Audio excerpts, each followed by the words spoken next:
being with.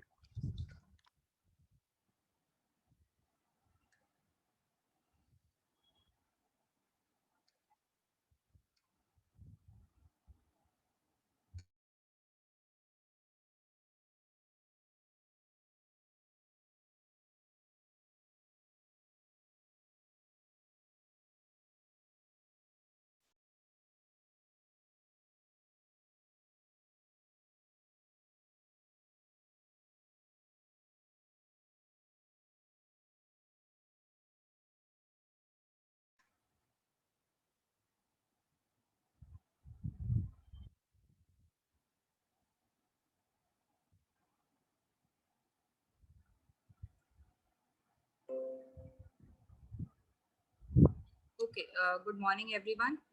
Please keep your videos on. Shah and Harshita. Yeah, okay, now let everybody join.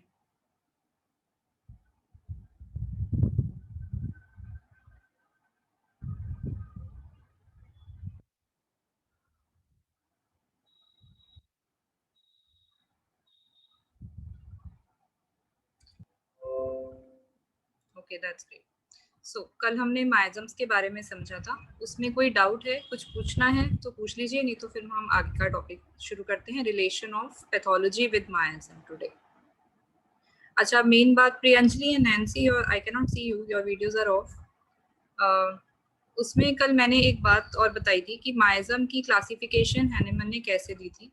वो ये थी कि जो patients उन्होंने 12 साल तक देखे थे, जब उन्होंने इन्वेस्टिगेट किया कि क्यों पेशेंट्स ठीक नहीं हो रहे थे, तो उन्होंने इन्वेस्टिगेशन शुरू किया और उन 12 सालों में उन्होंने पेशेंट्स देखे और फिर देखा कि जो जो उन्होंने देखा कि काफ़ी सारे ऐसे पेशेंट थे जिनकी हिस्ट्री में इच मिलता था, उन सभी को कैटेगराइज कर दिया सोरिक में. फिर जिनकी हिस्ट्री में शैंकर मिल रहा था उनको कैटेगराइज कर दिया सिफिलिस में, और जिनके में कॉलीफ्लावर लाइक ग्रोथ्स मिल रही थी वो हो गए साइकोसिस कैटेगरी में. अब हम इससे ये समझते हैं कि वो जो सिम्टम्स जिस सिम्टम से उन पेशेंट ने प्रेजेंट किया था, इसका मतलब ये था कि उनकी हिस्ट्री में वो जो इच था या जो प्राइमरी सिम्टम दोनों माइजम के भी थे, वो सप्रेस होने के बाद ही आगे की सिम्टमेटोलॉजी आई थी. ठीक है, ऐसे याद रखना है इसे कि क्योंकि उस सप्रेशन, इच के सप्रेशन के बाद जितनी सिम्टमेटोलॉजी आई वो सारी बन गई सेकेंडरी सिम्टम्स ऑफ सोरा. ठीक है, सिमिलरली शैंकर की सप्रेशन के बाद जितनी सिम्टमेटोलॉजी आई वो बन गई सिम्टम्स ऑफ सिफिलिस, और साइकोसिस की भी सिमिलरली सप्रेशन के बाद जितना सिम्टम आएगा वो सेकेंडरी माइजम का सिम्टम बन जाएगा. ठीक है, इस तरह से 3 कैटेगरीज में उन्होंने ब्रॉड क्लासिफिकेशंस बन गई सिम्टम्स की. अब हम लोग जब करते हैं, हम लोग क्या करते हैं, अगर हमें पेशेंट का देखना है कि किस माइजम को पेशेंट बिलोंग करता है, तो हम पेशेंट के सिम्टम से माइजम की सिम्टम लिस्ट को मैच करते. ठीक है, पेशेंट ने जो सिम्टम हमें प्रेजेंट किए उनको आप मैच करेंगे माइजम की सिम्टम लिस्ट से. मान लीजिए अगर पेशेंट ने डिजायर दी आपको स्वीट की, तो आप ये चेक करेंगे कि तीनों में से कौन से माइजम में डिजायर फॉर स्वीट होता है, और फिर आप उसको टैबुलेट करेंगे और उसको टिक करेंगे. अभी मैं उसका टैबुलेशन का तरीका बताऊंगी. ठीक है, इतना मैंने बैकग्राउंड आपको बता दिया था. अब थोड़ा सा इस चीज का बैकग्राउंड सुन लीजिए कि रिलेशन कैसे है पैथोलॉजी का माइजम से. अब आप ये तो जानते होंगे कि मॉडर्न माइक्रोबायोलॉजी लगभग 1880 या 1890 के आसपास आई थी. ठीक है, उस टाइम पर हैनिमन, उस टाइम पर वो भी बिलीव करते थे माइक्रो ऑर्गेनिजम्स में. वो भी शुरू में माइजम्स को ऑब्नॉक्सियस एजेंट की तरह ही समझते थे. ठीक है, शुरू में यही समझा जाता था, उस टाइम पे टेक्निक्स भी नहीं थी. So Hahnemann also understood this in this time only, और वो भी यही सोचते थे कि यही माइक्रो ऑर्गेनिजम्स ही एक कॉज हैं. ठीक है, लेकिन लेटर ऑन हैनिमन ने सिम्टम्स के साथ स्टडी करना शुरू किया. मतलब जो एजेंट था उससे जो सिम्टम्स डेवलप हो रहे थे, ठीक है, उनकी स्टडी शुरू करी और ये पाया कि एक्चुअल में हमारे अंदर की ही डेफिशिएंसी है जो कि स्टिमुलेट करती है कि कोई एजेंट हमें अटैक करे. ऐसे ही नहीं हम बीमार हो जाते. ठीक है ना, हम लोग की इम्यूनिटी में कोई ना कोई गिरावट आती है, तभी एजेंट हम पर अटैक कर पाता है, अदरवाइज हम बीमार नहीं पड़ते हैं आसानी से, ठीक है। This is the fact. So Hahnemann was talking of all clinical microbiology. After he talked in terms of symptoms, and for example, by streptococcus or by scarlatina or by symptoms which are caused, he started studying in that manner. फिर Hahnemann ने अपनी clinical science को develop किया, अपनी सिम्टोमेटोलॉजिकल science को develop किया on the basis of these organisms. He had worked in this manner. पहले उन्होंने कॉज के हिसाब से एजेंट को सोचा, लेकिन लेटर ऑन उन्होंने सिम्टम्स की स्टडी के हिसाब से उसको सोचा. So now Hahnemann was understanding that there were certain microorganisms which are causing diseases. He could give the symptomatology but nothing else. But after Pasteur, अब उनके बाद पैस्चर आए थे, जिनकी वजह से माइक्रोबायोलॉजी की फील्ड में काफी अच्छी डेवलपमेंट आई थी, और फिर माइक्रो ऑर्गेनिजम्स कल्चर भी किए जाने लगे थे. फिर Hahnemann gave us clinical microbiology because he was now studying in them in relation, ठीक है, and not modern microbiology, but he talked about the symptoms produced by the microorganisms. Hahnemann tried to define the morphology of the microorganisms also.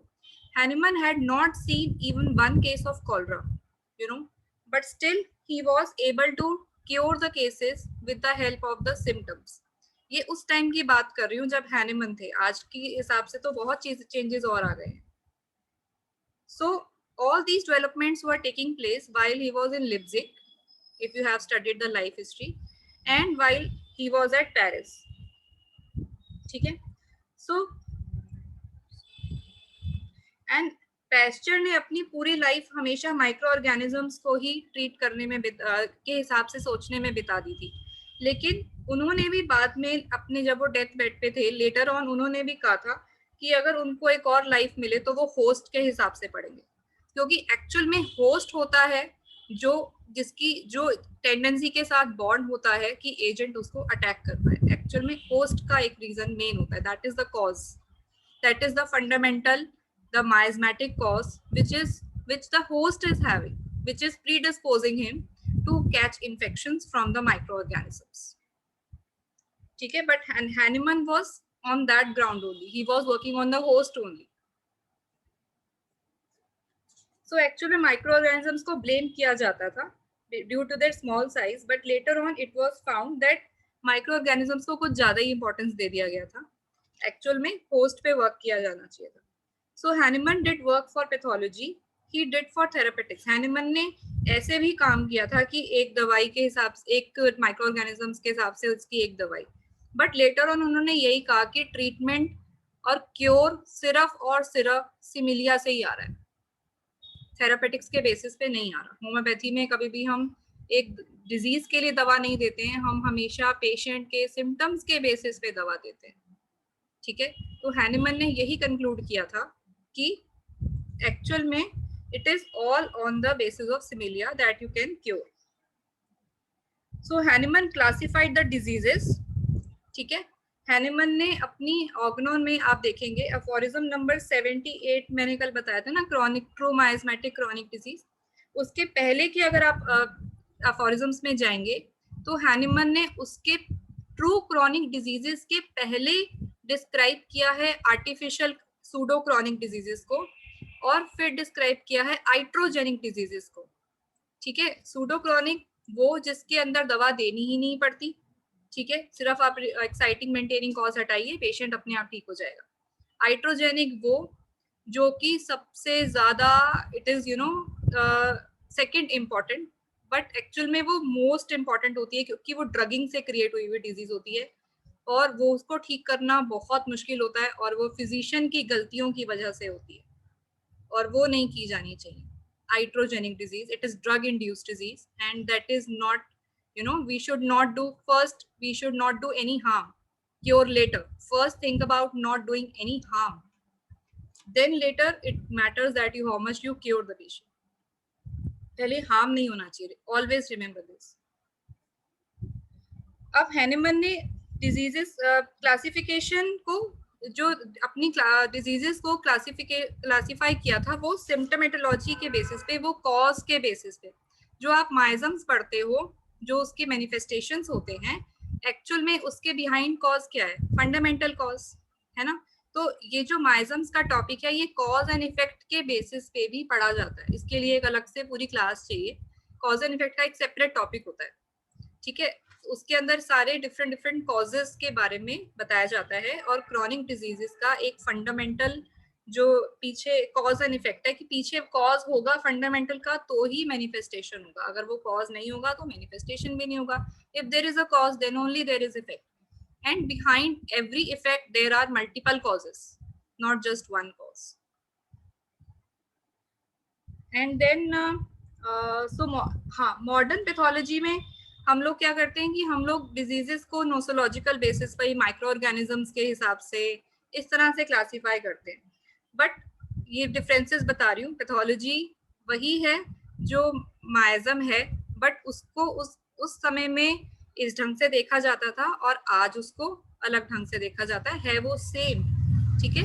ये मैं कहना चाह रही हूँ। modern pathology has not been classified in such a way.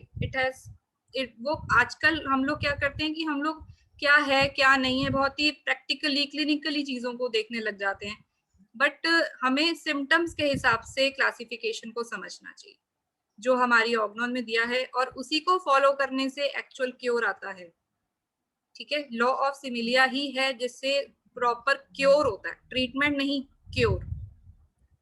And your mission is cure first of all.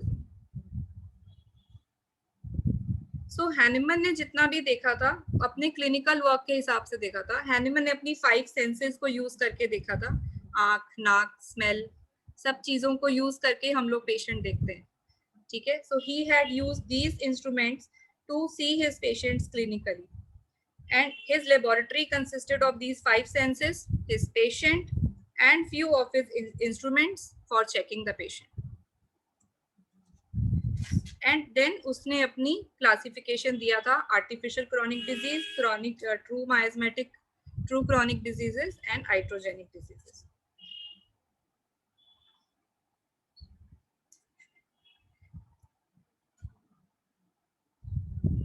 चलिए, ये हो गया थोड़ा सा background. Then you please read the details अगर इसको समझना है, ठीक है। Please read the details of all these three types of clinical classification given by Hahnemann. ये इस पे शॉर्ट नोट एग्जाम के पॉइंट ऑफ व्यू से भी इम्पोर्टेंट है, और क्लिनिकली भी इन चीजों को समझना बहुत जरूरी है। Then he has identified with symptoms that which miasm was there. चलिए, ये हो गया। अब मैं आपको थोड़ा सा और चीजें बताती हूँ जो डिफरेंसेस हैं। मैं स्क्रीन शेयर कर रही हूँ, ठीक है। बैकग्राउंड के तौर पे आई होप समझ आ गया हो कि पहले क्या था अब क्या है, बट एक्चुअल में जो पहले था वो ही अब है। बीमारियां ऐसी भी नहीं बदल गई हैं बहुत ज्यादा, ठीक है। लेकिन तब सिम्टम्स को हैनिमन ने पेशेंट्स को सिम्टम्स के हिसाब से स्टडी किया था, और आज हम बहुत ही प्रैक्टिकल लेबोरेटरी टेस्टिंग और इन सब चीजों में पड़ जाते हैं, तो हम उसके हिसाब से स्टडी करने लगते हैं। तो मेन डिफरेंस यही है, बट सिमिलैरिटी एक ही है, that is same. There is miasms are nothing but the classification of the disease on the basis of pathological state, ठीक है। माइजम कुछ नहीं है बट डिजीजेस का सिर्फ क्लासिफिकेशन है पैथोलॉजिकल स्टेट के बेसिस पे, सिम्टम्स के बेसिस पे, ठीक है। सिम्टम्स के बेसिस पे उन्होंने डिजीजेस का क्लासिफिकेशन दिया है पहले के टाइम में। हाँ, आज के टाइम में, अच्छा ये एक लाइन इंपॉर्टेंट है, miasm is a defect in our psychoneurology neuroimmunology which was present in our past or in our family and which we have inherited, ठीक है। माइजम वो एक डिफेक्ट है हमारी साइको न्यूरोइम्यूनोलॉजी में, जो हमारे पास्ट में या प्रेजेंट में, पास्ट में या फैमिली हिस्ट्री में मिलेगा, और उसकी मैनिफेस्टेशंस हमारे प्रेजेंट में मिलेंगी। And it has caused a deviation in our immunity because of which we tend to fall sick. आज के टाइम में हम लैब वर्क के हिसाब से देखते हैं, बट इसका एक लूप होल ये है कि हमारे पास माइजम्स की इन्वेस्टिगेशन को करने के लिए कोई टेस्ट नहीं है। ठीक है, हम माइजम की इन्वेस्टिगेशन, हम होम्योपैथी के हिसाब से माइजम के हिसाब से टेस्टिंग करने के लिए हमारे पास कोई टूल नहीं है। ठीक है, और हैनिमन ने इन्हीं चीजों को माइक्रोबायोलॉजी की हेल्प से समझा था। उसने उन ऑर्गेनिजम्स से होने वाले सिम्टम्स को स्टडी किया था। ठीक है, so he had work in clinical microbiology. Clinical microbiology मतलब symptoms caused, he had studied the symptoms caused due to those microorganisms and then understood that these are causing an alteration in the immune system. Okay, इस तरह से उसने उसको study किया था। This is first point.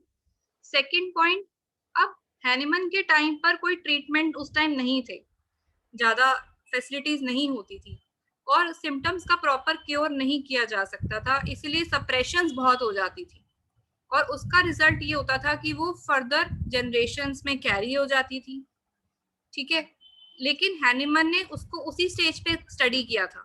हैनिमन ने उसको as clinical symptom, as clinical microbiology study कर लिया था, पर उसका इफेक्ट आज हम ये देख रहे हैं कि वो जो सप्रेशंस हुई थी वो फ्यूचर जनरेशन्स में पास ऑन करती चली गई और आज के टाइम में हम जो देख रहे हैं वो आप देखते हो उनका असर, जो कि हमें दिखता है different constitutions, different temperaments and different reactions found in each and every individual. हर एक का अपना अपना है ना, हर एक का अपना टेम्परामेंट है, हर एक का अपना कॉन्स्टिट्यूशन है, हर एक का अपना रिएक्शन है स्टिमुलस की तरफ।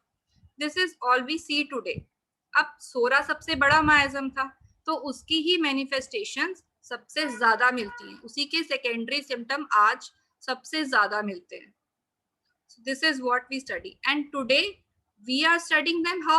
We are studying them with the help of laboratory techniques. There is more of laboratory work these days and less of clinical work these days. So myasm and pathology actual में same होते हैं। ठीक है, both are microbiology, both are same. और क्योंकि हमारे पास कोई tool नहीं है, so this is a future scope जो डेफिनेटली मैं आप लोग आगे आने वाली जनरेशन भी हैं, डेफिनेटली इस एंगल से सोच के देखिए कि क्या कोई टूल, क्या कोई मेथड डेवलप किया जा सकता है कि हम माइजम के हिसाब से चीज़ों को सोचने लगे, होलिस्टिक वे में, होम्योपैथिक कंसेप्ट में, वाइटल फोर्स के कंसेप्ट से हम इन चीज़ों को समझ पाएं और बेहतर।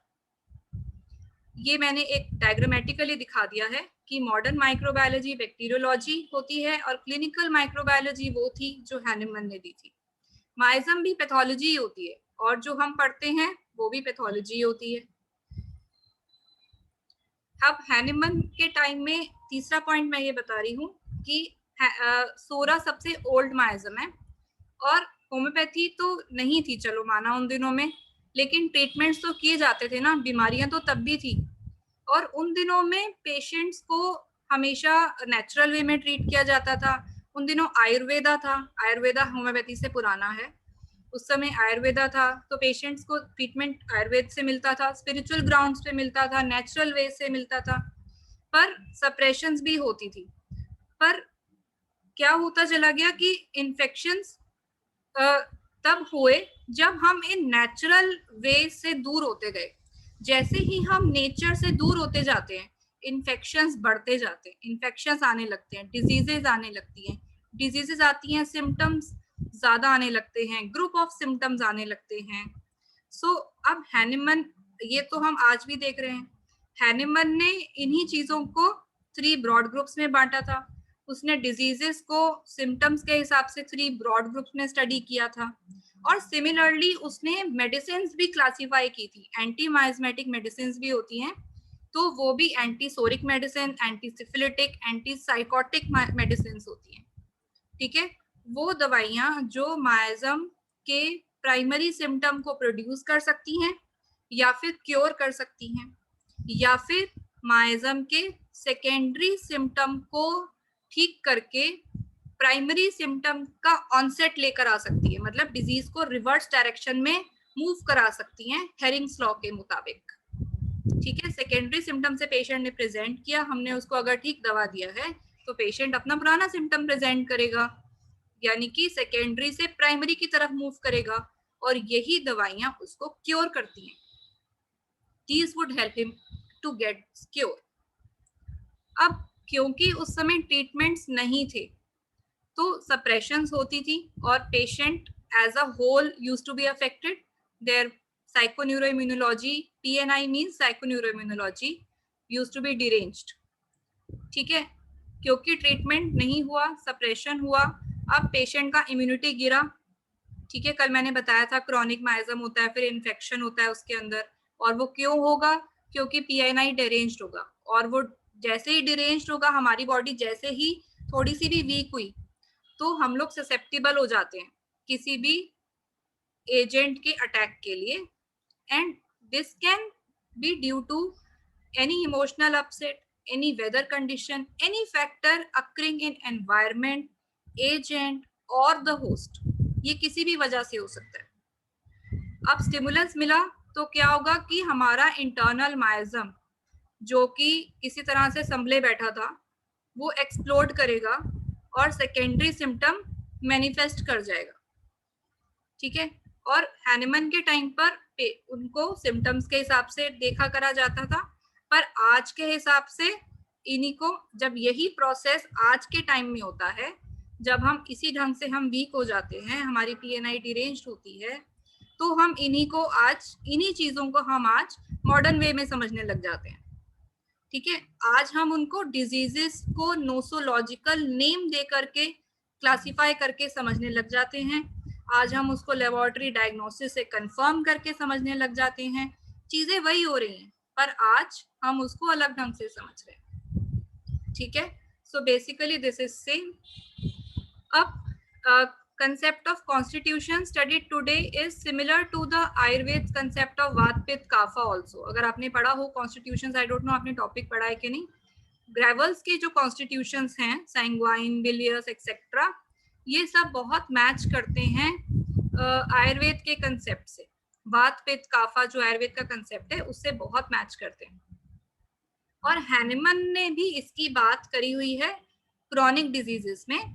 हैनिमन अपनी क्रॉनिक डिजीज की किताब में बोलते हैं कि अगर कोई पेशेंट सैंग्वाइन टेम्परामेंट का है और अगर वो प्राइमरी इन्फेक्शन, प्राइमरी सिम्टम सोरा का मैनिफेस्ट करता है और फिर लेटर उसके सप्रेशन से सेकेंडरी सिम्टम आ जाता है, तो इस सैंग्वाइन टेम्परामेंट में होने वाले सिम्टम्स डिफरेंट होंगे अगर किसी बिलियस टेम्परामेंट के पर्सन में यही सिम्टम्स और यही प्रोसेस चले तो. मतलब अगर कोई पेशेंट सैंग्वाइन है, उसके अंदर अगर प्राइमरी और सेकेंडरी माइजम डेवलप हुआ है, तो these symptoms will be different from some other person who is having a bilious temperament and is catching the primary and the secondary symptoms in the similar way. वो symptoms एकदम different मिलते हैं. और आज के टाइम में इन्हीं temperaments को हार्मोनल चेंजेस के नज़र से पढ़ा जाता है. और जब भी कोई पेशेंट आपके पास आता है हार्मोनल इफेक्ट्स, हार्मोनल डिजीज लेकर के, तो हमेशा हम उसकी हिस्ट्री एक्सप्लोर करते हैं. ठीक है, फैमिली हिस्ट्री, पास्ट हिस्ट्री, सारी माइजमेटिक केस टेकिंग होती है, पूरी डिटेल वाली, पूरी जो क्रॉनिक केस के हिसाब से. ये है उसका स्क्रीनशॉट, मैंने यहाँ पे डाल दिया था. ये पैराग्राफ है बहुत इंपॉर्टेंट, ये आप अगर आप पढ़ते हैं अपनी क्रॉनिक डिजीज तो मार्क कर लीजिए. ये वाला जो पैराग्राफ है, ये जो मैं आज टॉपिक करा रही हूँ उसके हिसाब से भी इम्पोर्टेंट है. और जब आप कॉन्स्टिट्यूशन और टेम्परामेंट्स पढ़ेंगे तो भी ये क्रॉनिक डिजीज में से रेफरेंस है उस चीज का. तो if you have you can mark it. So हम लोग ने समझा कि हैनिमन ने क्लिनिकल माइक्रोबायोलॉजी बताई थी. ठीक है, और वो दोनों सेम होती हैं. एंड जैसे आज हम देखते हैं कि ट्यूबरकुलोसिस माइक्रो ऑर्गेनिज्म से होता है, ये बहुत ही मटेरियलिस्टिक कंसेप्ट है. बट हैनिमन के टाइम में, उस टाइम पे उसको सिम्टम्स के हिसाब से ही देखा जाता था. उस टाइम पे भी मटेरियलिस्टिक था, बट लेटर ऑन हैनिमन ने उसको सिम्टम्स के हिसाब से स्टडी करके बताया. जनरल पैथोलॉजी में आप रिपेयर के बारे में पढ़ते हैं और यही बात हमारी वाइटल फोर्स करती है. तो there is a similarity. This is I want to say that all this is same actual में, बट उसको हम अलग अलग तरीकों से पढ़ते हैं. जो आप रिपेयर की बात करते हैं वही हमारी वाइटल फोर्स करती है, दैट इज सिमिलर। इन्फ्लेमेशन आप लोग पढ़ते हो, दैट इज अ रिस्पॉन्स, ठीक है, और ये भी वाइटल फोर्स का रिस्पॉन्स हम पढ़ते हैं अफोरिज्म 9 to 18 में। देन होस्ट एजेंट एनवायरनमेंट बहुत डायनामिक होते हैं, इनकी डायनामिसिटी से ही डिजीजेस प्रोड्यूस होती हैं। जहां पर भी इन तीनों में से कोई दो भी मिल गए, कल मैंने बताया था ना, तीनों बैलेंस में रहते हैं तो हेल्थ रहती है, और कहीं पर भी अगर ये ज्वाइन कर गए, होस्ट एजेंट ज्वाइन कर गया, होस्ट एनवायरनमेंट कॉन्टैक्ट में आकर के ज्वाइन कर गए, whenever there is a join, then there is, ओहो एक मिनट, देन देर इज डिजीज, ठीक है, जब भी ज्वाइनिंग होगा तो डिजीज होगा। एलोपैथी भी एक्चुअल में आजकल डायनामिसिटी का कंसेप्ट एक्सेप्ट कर रही है, धीरे धीरे allopathy is also moving towards the concepts of homeopathy, और इसके लिए आप साइको न्यूरो इम्यूनोलॉजी पढ़िए, ठीक है।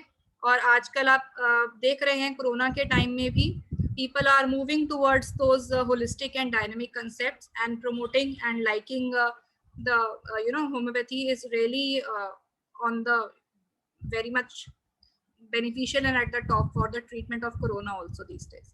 So धीरे धीरे आप देख रहे हैं कि concepts एलोपैथी के भी होम्योपैथी की तरफ ही मूव कर रहे हैं। अब इस अंडरस्टैंडिंग के साथ ये मैंने आपको रिलेशन बता दिया। दूसरा पार्ट जो आपके क्वेश्चन पेपर में आया हुआ था कि हम कैसे ट्यूमर को हम करें, कि उसकी माइस्मेटिक बैकग्राउंड हम कैसे जानेंगे ट्यूमर का, तो उसके लिए ये छोटा सा टॉपिक और है, miasmatic identification for any type of pathological state. अगर हम किसी भी डिजीज को माइस्मेटिक स्टडी से करना चाहते हैं तो हमें कुछ पॉइंट्स का ध्यान रखना होगा। तो हमें ये ध्यान रखना होगा कि हमें उस पर्टिकुलर डिजीज में हिस्ट्री में तो जाना ही है, क्योंकि माइजम हमेशा हिस्ट्री में मिलेगा, बैकग्राउंड में मिलेगा, पास्ट हिस्ट्री में मिलेगा, फैमिली हिस्ट्री में मिलेगा। तो हमको हिस्ट्री में क्या क्या लेना है, सबसे पहले पेशेंट की हम सिम्टम्स को देखेंगे, उसकी पैथोजेनेसिस को देखेंगे। जो पेशेंट ने प्रेजेंट किया वो सिम्टम उसको हुआ कैसे, वो सिम्टम किस तरह का था, ठीक है, कि जैसे कोई प्रोलिफरेटिव था, कोई उसको ग्रोथ थी, कोई ट्यूमर था, कोई ग्रोथ का था, तो वो साइकोसिस की तरफ जाता है। जनरल सिम्टम्स देखो, ये जनरल सिम्टम्स का टेबल मैंने यहाँ बनाया हुआ है। सोरा में हमेशा फंक्शनल सिम्टम्स होते हैं ज्यादातर, सिफिलिटिक में डिस्ट्रक्टिव टाइप की डिफॉर्मिटीज होती हैं, और साइकोसिस में हमेशा इनकोऑर्डिनेशन और ओवरग्रोथ टाइप की होती हैं। इसकी डिटेल के लिए भी सेपरेट क्लास चाहिए, ठीक है, पर मैं अभी ब्रीफ में बताती हूँ। अब हमें ये देखना है कि पेशेंट का सिम्टम किस तरह का है। क्या पेशेंट का सिम्टम बहुत फंक्शनल है, फंक्शनल मतलब जैसे भूख नहीं लगी और फंक्शनल टाइप का, इस तरह से कोई पैथोलॉजिकल, कोई डायग्नोस्टिकली कोई ऐसी कोई इलनेस नहीं दिख रही है, बट फंक्शनली पेशेंट कहता है मुझे नींद ठीक से नहीं आती, मुझे भूख ठीक से नहीं लगती। These are few functional symptoms है, इसमें कोई ग्रॉस पैथोलॉजी नहीं मिलेगी, ठीक है। Accumulative symptoms, malfunctioning, hyper function, hypo function, ये सोरिक होते हैं। हाइपर एक्टिविटी, हाइपो एक्टिविटी, ये सोरिक होती हैं। डिस्ट्रक्टिव जैसे कि अल्सर्स होते हैं, वो सारे सिफिलिटिक होते हैं। इस तरह से सिम्टोमेटोलॉजी होती है। सोरा की अपनी लिस्ट है जो मैंने बताया, हैनिमन की अपनी उन्होंने लिस्ट दे दी थी, सिफिलिस की अपनी लिस्ट है, साइकोसिस की अपनी लिस्ट है, उन्हीं को आपको पेशेंट के सिम्टम से मैच करना है।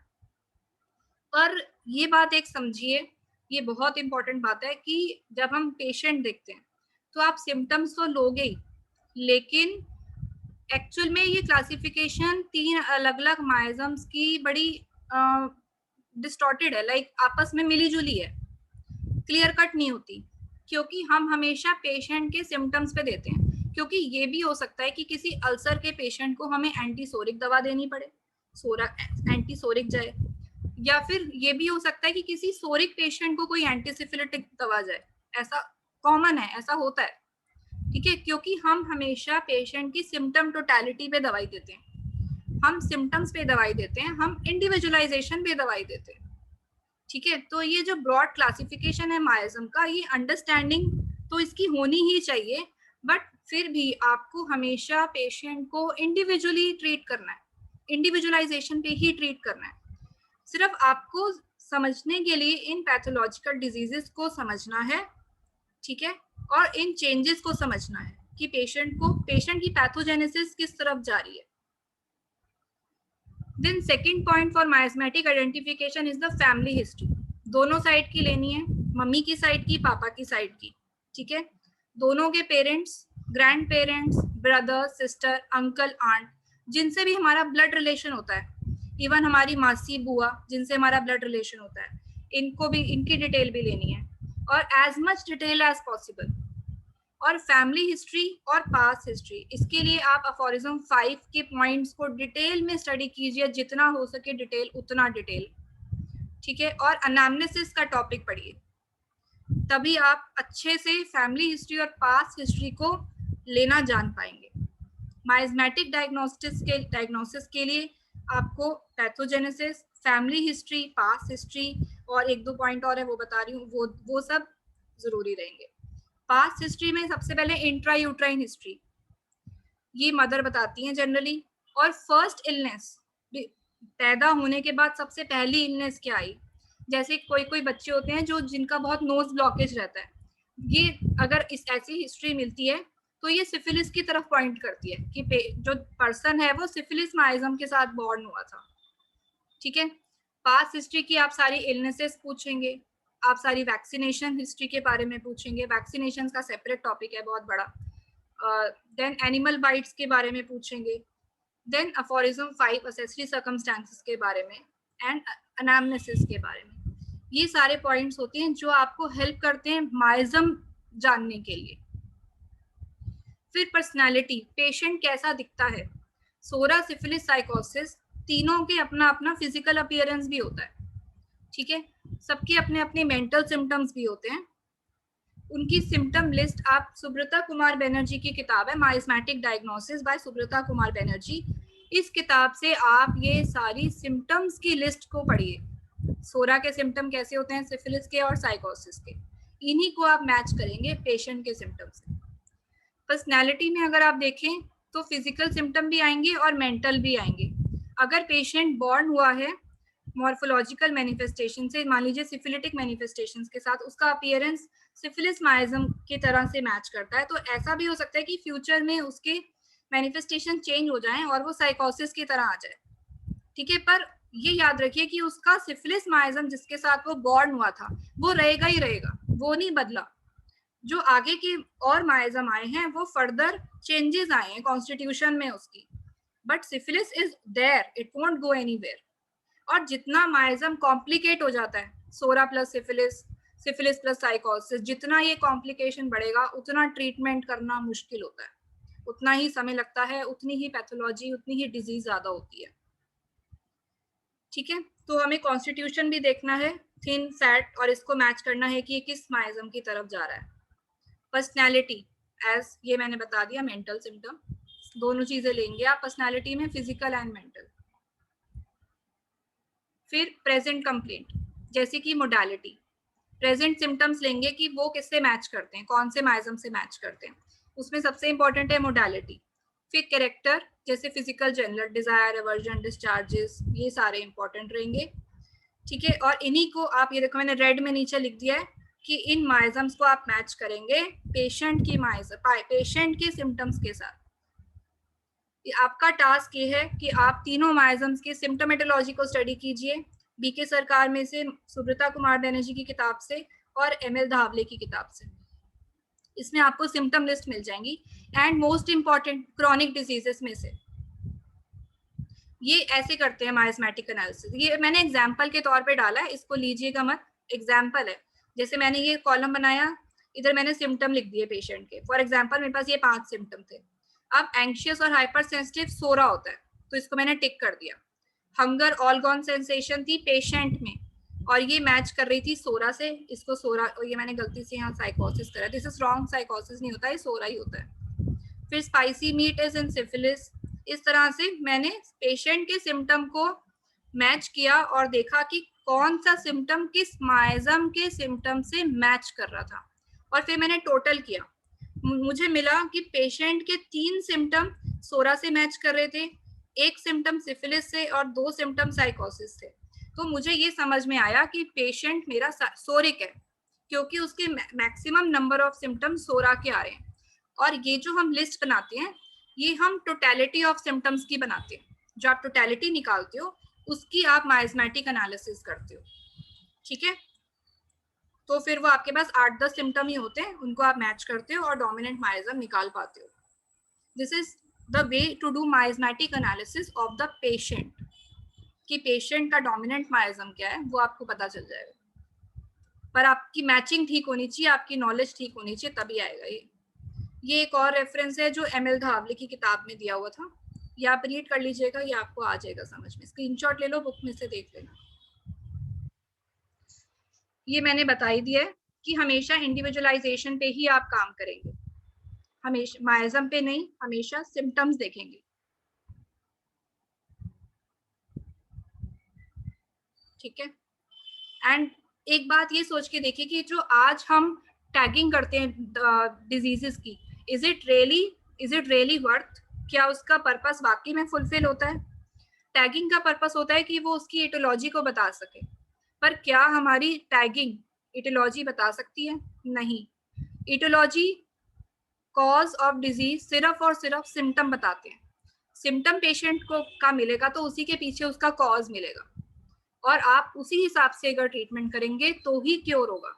सो tagging actually has no purpose in prescribing homeopathically, ठीक है। टैगिंग हुई बॉटनी में, जूलॉजी में, डिफरेंट सब्जेक्ट्स में टैगिंग हुई, but was it really worth it, was it really needed?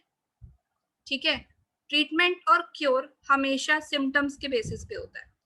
ये फर्दर रीडिंग है, आप इन बुक्स में से अपने टॉपिक्स पढ़िए। ये सिर्फ 5 किताबें, मतलब 5 नहीं है, इसके अलावा और भी किताबें हैं, बहुत किताबें हैं, जितनी पढ़ सको उतना पढ़ो, मैं तो कहती हूँ, क्योंकि ये तो मेन है क्रॉनिक डिजीज ट्रीट करना।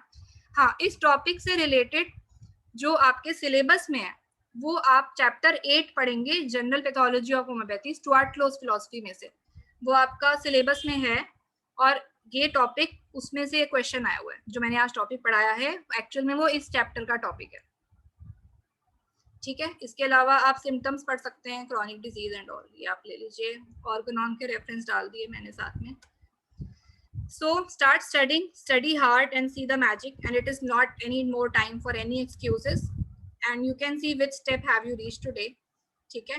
And study, yes, study needs a lot of toil, but then it sucks, but not more than failure sucks more, and it is time to run for your dreams rather than sleeping, ठीक है। ये था जो मैं कुछ बताना चाहती थी बातें, और आप कुछ पूछना चाहते हैं तो पूछ लीजिए। क्लियर था? समझ में आया? कुछ माइंड खुला आज? ना सीरियस तो दिख रहे हैं सब, प्लीज टेल, कुछ समझ में आई? सिमिलैरिटीज, कुछ डिफरेंसेस?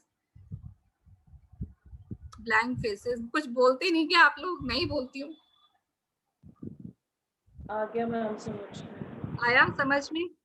ठीक है, जो समझा है उसके थोड़ा पॉइंट्स बना लेना। कुछ मैंने डाले हैं, कुछ जो मैंने एक्सप्लेन किया था उनको आप थोड़ा बना लेना पॉइंट्स में, ताकि कोई भी इलनेस आ जाती है, जैसे उसमें ट्यूमर दिया हुआ था आपके वाले क्वेश्चन में, तो हमें स्टेजेस देखनी होती है कि कैसे स्टार्ट हुआ, फिर सिम्टम क्या, जैसे फंक्शनली सिम्टम स्टार्ट होता है जनरली बॉडी में, फंक्शनल हुआ, फिर धीरे धीरे फर्दर पैथोलॉजी आई, फिर फर्दर पैथोलॉजी आई, तो धीरे धीरे जब फंक्शनल था तो वो सोरिक से मैच करेगा, फिर जब वो डिस्ट्रक्टिव हो गया तो वो सिफिलिटिक से मैच करेगा। तो ट्यूमर के सिम्टम्स की लिस्ट इधर, और उसको आप मैच करेंगे माइजम की सिम्टम लिस्ट के साथ।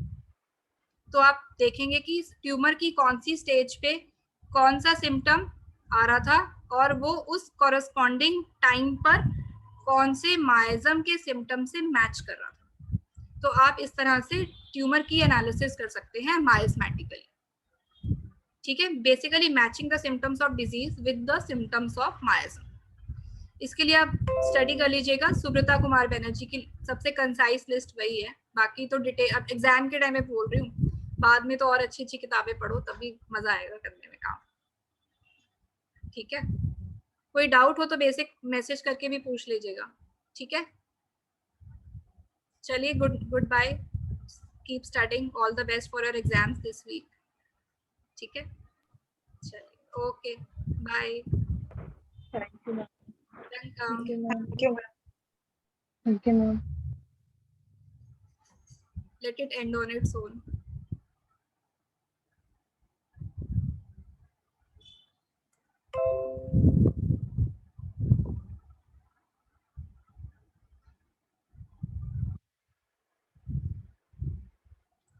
हाथ